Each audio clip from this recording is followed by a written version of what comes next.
Hello to everyone I've never met before, but I continue to make videos for each month. My name is Nathan and welcome to Hale. It's time for another wrapped episode. If you guys aren't familiar with this series, this is the video where I just talk about movies I watched in the last month, TV shows, books that I read, video games I played in the rare situation that I actually finish a video game. And then there's going to be an exciting announcement at the end of the video all about HALEoween and what you can expect for the month of October on the channel. I ended up watching 7 Orson Welles movies in the month of September, and I'm not going to talk about any of them here because I will actually have a ranking of every movie that he directed on October 10th. Although Alfred Hitchcock movie ended in the month of August, I continue to watch a few of his movies. It's actually kind of funny. I ended up getting a free subscription on an Amazon Prime channel where some of his movies were included. So in this week-long subscription, I had access to 3 Alfred Hitchcock movies. Those movies were The Number 17, Rich and Strange, and The Skin Game. Number 17 was a really goofy movie. It was just silly, but I also had a really fun time with it. I mean, the effects are very outdated, obviously, but I can't help but just really appreciate them. There's a whole entire sequence that has to do with a train, and it was very entertaining to watch. The movie is just kind of dumb though, but I did enjoy it more than the next one I'm going to be talking about, Rich and Strange. I thoroughly disliked it. It's about a couple who finds out that they have a lot of money from their rich uncle, something like that. So they go around the world, spend all the money, but while they're going around the world and they're enjoying the rich life and spending their money on whatever they want, they both have an affair on each other, and so the husband falls in love with this like princess, and the wife falls in love with this other guy that's not a princess. It was just a very dumb movie, if I'm being completely honest, and to this day, it is my least favorite Alfred Hitchcock movie. If you want to hear my poetic review, then check out my Letterboxd review. And then that third movie that I watched as part of the subscription was The Skin Game, and I actually enjoyed this one more than the other 2 movies I mentioned. It had a really exciting auction scene where these characters are bidding on a piece of land, and it's the most suspenseful scene of the entire movie, and so that kind of tells you what you're getting yourself into when the auction is the most suspenseful scene. Ed Wynn is in it, which is really the best part of the whole movie. He's in 3 other Alfred Hitchcock movies, and so you might recognize him. He also plays Santa Claus in The Miracle on 34th Street, the original black and white one, and I've just kind of come to like him as a black and white actor, and so I liked seeing him, but the movie isn't too special other than what I've mentioned. So Labor Day was this last month, and I planned my Labor Day around finishing the Twilight Zone, and in order to finish the Twilight Zone, I had to do something first. And let me explain. So the Twilight Zone, the only episode I had left to watch was Once Upon a Time, which is an episode that is from season 3. It actually stars Buster Keaton, the silent film star, and the episode has a silent movie-esque theme to it. That's just what I knew about it before seeing it. And so what I wanted to do is before watching that episode, I wanted to at least be able to see a few Buster Keaton movies so that I could appreciate the episode that much more. So I watched Sherlock Jr. on Labor Day, and it's only about 45 minutes long. I really, really enjoyed it. It was a perfect movie in my eyes. I was just very impressed with what Buster Keaton was able to accomplish at this time. The plot was entertaining, and it very much so set high expectations for Buster's future movies that I see. Later on that night, I ended up watching The General because that and Sherlock Jr. I feel like are kind of like his best movies, right? And The General is also a very short movie, and so I wanted to sneak it in before watching this final Twilight Zone episode, and I also very much enjoyed The General. The only thing I knew about this movie going into it was it had something to do with the train. I knew about that sequence where he's at the front of a train. It was similar to Sherlock Jr. in the sense that Buster Keaton, it seems like he just had no fear with the stunts that he pulled. A lot of cool stunts in both of these movies, and I've only seen perfect movies from this actor so far. I then saw Shang-Chi and the Legend of the Ten Rings, and it's kind of sad that I watched it right after watching a Buster Keaton movie because all I was thinking during the movie was how badly, again, I just wanted to watch a Buster Keaton movie. Shang-Chi's biggest problem for me was so much green screen and so much visual effects. It just looks so fake, and especially that last sequence, the war scene, it was just incredibly fake, and it took me out of the moment. I wasn't able to appreciate it as much as I could have. The reason I compare it to a silent movie made in the 20s is because the silent era didn't have the kind of visual effects that the movies today have. And watching Shang-Chi just made me want to watch a movie with practical effects. That's not to say I don't like good visual effects, but it just made me realize that I'm more of a person that prefers practical effects instead of someone who prefers like green screen and whatnot. But besides all of those complaints, I did enjoy the fighting in this movie, but unfortunately Shang-Chi didn't really stand out to me too much. The Defiant Ones was a reunion with Sidney Poitier I really needed. I haven't seen a movie with him in a little while. It seems like it's been a long time, and just like watching him in a movie again made me so happy. This movie is about a black man and a white man. They are handcuffed together and they escape from a prison bus. And so it's about them being on the run and trying to hide from the police so they don't get caught again, but at the same time, both of these men, they hate each other. And so you could imagine them being handcuffed together builds for an interesting story. That's exactly what I got. I think that Sidney Poitier and Tony Curtis both give really good performances here, and it's a movie that just stood out to me. Like, after I finished it, I thought about it the next day and the next day, and it's one that I want to own and watch again someday because I actually really liked it. I rented Dead Men Don't Wear Plaid from the library because I've been wanting to see this movie for a while. It stars Steve Martin, and it has a ton of movie clips from old black and white movies, and you guys know that I love black and white movies, and so the fact that this movie even exists caught my attention. I think that some jokes really landed well and they made me laugh out loud, and to this day I'll think about something and just be like, oh man, that was so well crafted and very well strategized to put that Steve Martin clip with that old movie clip. Like, I love the way they did that. But then there's other scenes I think about and I'm just like, why did they include that? That's so dumb. It's not even funny. It's just cringy. And so I'm kind of thinking this movie was just pretty average. It was a good average. I liked more than I disliked, but at the same time, it wasn't as good as it could have been. 14 Hours is a movie I watched in an attempt to watch more Grace Kelly movies. Now, this was the first movie that she ever starred in, and she doesn't play a big role, but that was okay because the movie's actually pretty exciting. You get an exciting story where this man, he's just on a ledge the entire movie, but he meets this cop and they kind of become friends, and the cop is trying to convince him to come in. He also has interactions with family members, and the man who plays the one on the ledge gave a really good performance, and the cop that becomes his friend through this whole situation also gave a great performance. Two very underrated actors that I've never seen in any other movies. At one point I was like, okay, it will end like this, but another moment I'm like, oh, okay, it actually might end like this. And I was going back and forth trying to decide how this movie would end. When it finally did end, I was satisfied with its ending. I'm kind of surprised this movie isn't better known. I really enjoyed it, and I feel like more people should see it. I also rented a James Stewart movie collection from my local library where it included 3 movies that I had not yet seen. The first movie that I checked out from that little collection was You Gotta Stay Happy. This one very much so intrigued me because there's a monkey on the cover kissing James Stewart, and on top of that it has Joan Fontaine, who is in 2 Alfred Hitchcock movies, Rebecca and Suspicion.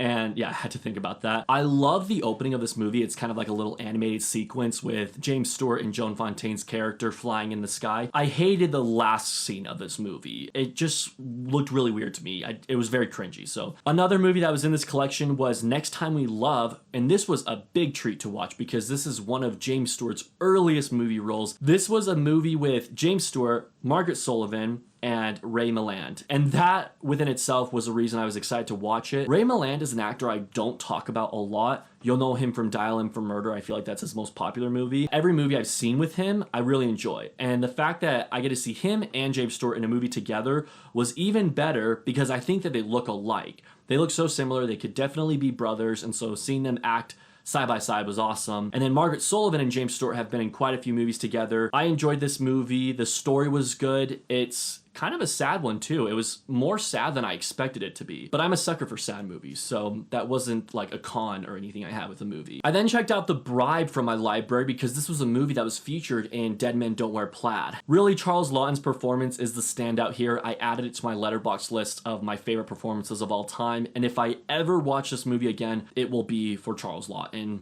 and nothing else. My friend and I then watched The Hitchhiker's Guide to the Galaxy, and surprisingly, I've never seen this movie before. All I knew about it was that my oldest sister saw it on like a school field trip in maybe like 5th or 6th grade, and she hated it. And that's all I knew my whole life, that my oldest sister does not like this movie. But I've always been intrigued to watch it because I've heard that it's a very funny movie and an entertaining movie. With that being said, I also very much dislike this movie. I just thought it was very dumb, not my kind of sense of humor. It was just an immature sense of humor. That's the best way I could describe it. I've known that this next movie has existed since it was released in like 2005, but never in a million years did I think I would ever actually sit down and watch the movie. That is Mr. and Mrs. Smith with Brad Pitt and Angelina Jolie. I don't know if any of you can relate, but sometimes I just need an early 2000s movie to butter my biscuit. They are so distinct. I feel like a 2000s movie is just as distinct as like a 1930s movie or a 1980s movie. You can just tell that it was made in the 2000s,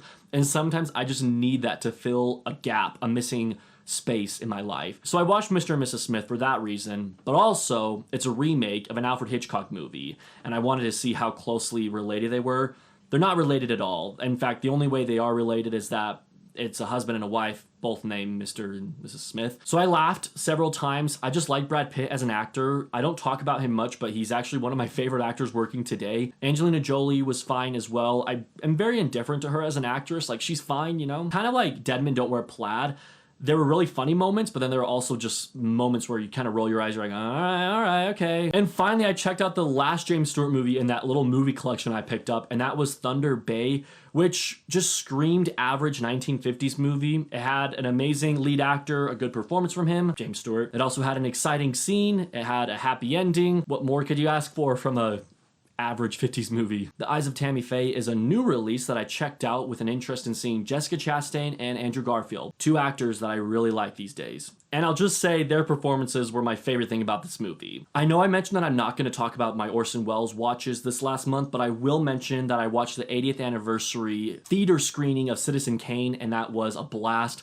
Believe it or not, this is actually my second time seeing it in theaters, and I kind of just want this to be my new way of watching it. Every time they have it playing in theaters or an anniversary showing, whatever it may be, I'm going to try to be there because I love watching this movie in the theaters. So I watched Torn Curtain, and I really liked Torn Curtain. In fact, I liked it a lot more than I thought I would. But I need to say, I mostly liked the ending of the movie. Everything else was very slow build-up, but the last 45 minutes or so, that's when the suspense comes in, specifically a scene that has to do with a bus ride out of Germany. I loved that sequence, and it's something that I thought about after viewing this movie. Then I watched the new release Dear Evan Hansen, which has gotten some controversial reviews. Let me just say, I am pro Dear Evan Hansen. I thought it had some great music. I think Ben Platt gives an amazing performance as this teenager who has so many mental illnesses. Now, I will say, I've never seen the Broadway production. I never heard the music.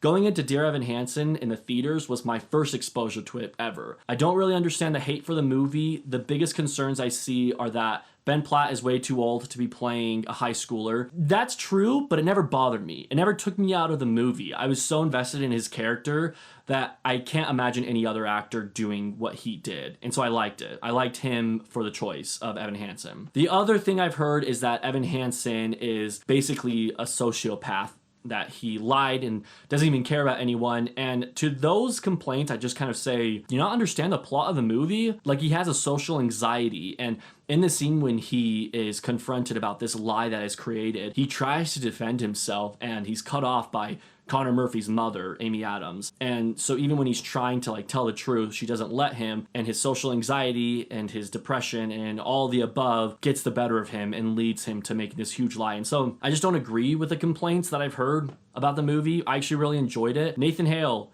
pro Dear Evan Hansen. The final movie I watched was a movie recommended by my dad. It's a Criterion release called Phoenix. It takes place in World War II. The plot is very intriguing. It's about a woman who comes home from living in a concentration camp, and the war has damaged her face. She was wounded in a way where her face has to get some sort of reconstruction surgery. And when she comes home to her husband to reunite with him, her husband doesn't recognize her at all.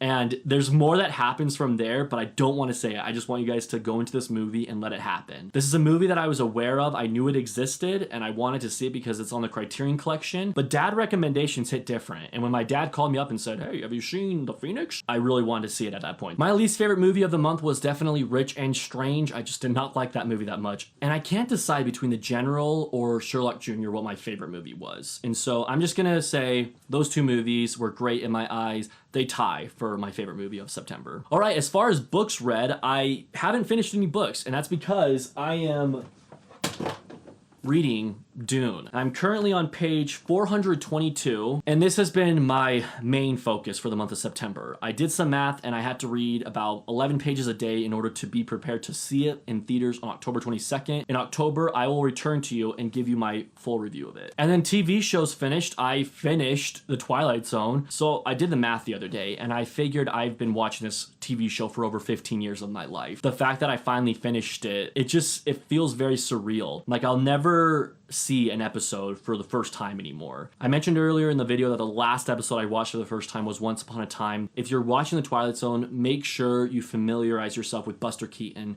before watching that season 3 episode, because it made me like the episode way more than I think I would have had I not seen a Buster Keaton movie. I think it would have just been like a throwaway episode in the Twilight Zone. The Twilight Zone is obviously an 11 out of 10 TV show. It is my #1 TV show of all time, and I can confidently say that even before having finished it.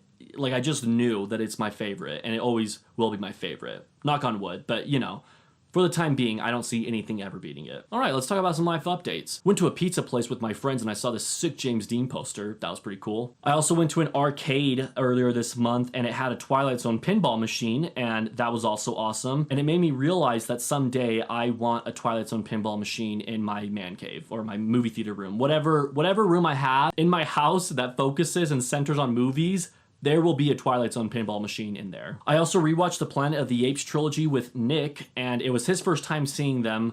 I watched Dawn and War with him, and there was a really funny moment at one point of watching them where we were talking about how awful Rise of Skywalker is, and Nick especially was talking about how much he hates Star Wars: The Rise of Skywalker. And as he's talking, I look down and realize what shirt he's wearing, and I then took a picture of him trying to explain why he was wearing that shirt. I love you, Nick. In the month of September, I also decided to use social media less. Using it less was a great decision. I've already seen a difference in my day, and it's been awesome. I also went to my first Comic-Con. I guess it was technically FanX, but it's like Comic-Con, you know? And it was a lot of walking, a lot of vendors, a lot of people. I saw a few famous people, including Lou Ferrigno, the guy who plays Hulk. I saw the guy who's in Catching Fire. I also saw Jim Cummings and Frank Welker, I believe his name is. And ironically enough, of all the things I could have taken a picture with at FanX, I took a picture with a picture, but come on. It had Alfred Hitchcock and Rod Serling. I had to take a picture with it. And then I snapped this shot while I was on my way home from classes one day and taking the train home. It seems really angsty, but that's not what I was going for. It was more so just, hey guys, look, it's me. I'm a student and I'm coming home from school. Okay, finally,